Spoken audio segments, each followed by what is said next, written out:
feliz Navidad. Hoy día les quiero mostrar todas mis Nerf. Mira, por mientras voy a empezar con la Commander. Mira.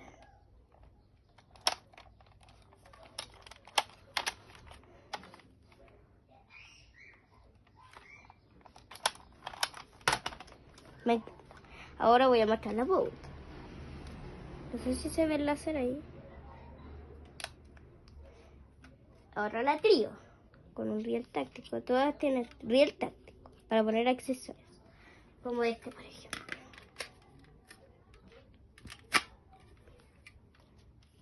Ok, ahora tengo la segunda Commander. Y ahora un apuntador que me la compré online. Miren cómo apunta. No sé si se ve bien. Bueno, sí apunta. Así que lo ven online. Y este pack de balas que ya estoy usando. Le puse un scotch. Parece que estaba más nuevo, pero da igual. Bueno, esto lo quise mostrar.